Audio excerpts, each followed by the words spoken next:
Good morning, Dr. Oren. I'm glad everyone survived Saturday night. I am curious what you think Israel should do now. Well, good to be with you as always, Hugh. Israel should do three things. One, Israel should mount an international diplomatic effort to galvanize a front against Iran, to expose the fact that Iran is the source of instability, violence, war in the Middle East. It's now been, the veil has been lifted, and we should take advantage of this moment. It's an extraordinary moment in that way. Secondly, we should change the rules of the game. I can't stress this enough. For the last 15, 20 years, the United States, Israel, we've all been playing by the Iranian rules. What are those rules? Iran gets its proxies to shoot at us, and we shoot back at the proxies. And for Israel, it's a terrible game because the proxies hide behind the civilian population, and we get branded as war criminals. And every single round, Iran gets away scot-free. Not a scratch. That's got to stop. Now, every bullet, every bomb that comes across our border, we exact a price from Iran and only from Iran. Thirdly, Israel has to maintain its deterrent power. You cannot build deterrence power solely on defense. You can't win a football game only with the defensive line. True? You have to have an offense.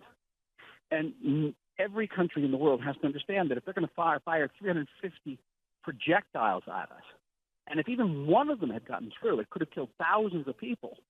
That's a level of aggression that cannot go unanswered. And I appreciate that the United States, certainly this administration, doesn't want to get dragged into a regional war. And you should know historically, the United States has really never given Israel a green light for counteroffensive action, almost never. And so it's not unique to this administration, but we can't do that. We can't afford to do that. There has to be deterrence. Dr. Oren, I agree with that. I agree with that, but I think we're going to be preaching a little bit to my choir this morning, but I want to underscore, if Israel doesn't attack now, if the West holds Israel back from a counterpunch, under what circumstances could you imagine anyone ever doing anything about Iran's nuclear program? Right now, I can't imagine anybody ever doing anything about Iran's nuclear Exactly.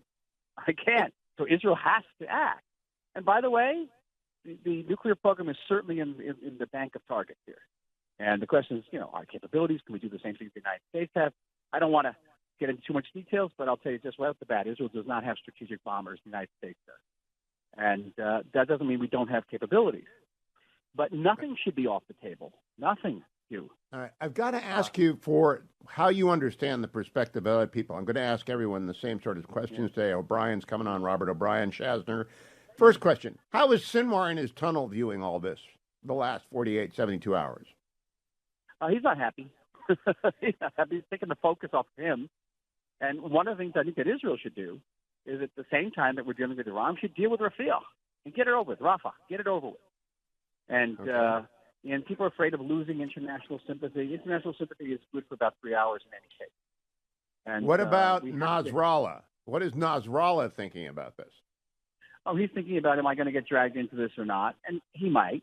And if you do, and if we have to deal with everybody, we'll do with everybody. I was just telling somebody about the last scene of Godfather 1 when Michael Corleone was new in the office.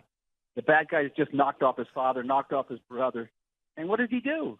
He went and took care of the heads of all 5 families. Yeah, during the baptism. Again. Yeah. Okay, what does MBS and MBZ think about this? They want us to do this, of course. Of course they want us to do this. And, they may say different things, but, behind the scenes, they face the twin existential threats of Sunni radicalism and Shiite radicalism. And we are the only power standing up to both of them. And we have to do that. And by the way, the degree that we stand up to both of them and we win, we'll get peace. But that's the way you get peace in the Middle East, by being strong. Now, Dr. Oren, I have followed overnight. I followed the various reports. I don't know what to believe about what the War Cabinet is thinking and doing and debating. Yeah. I do know what Biden is doing, what David Cameron is doing, Macron is doing. The West doesn't want Israel to do anything. And I can't understand this. It really seems to me to be appeasement on display.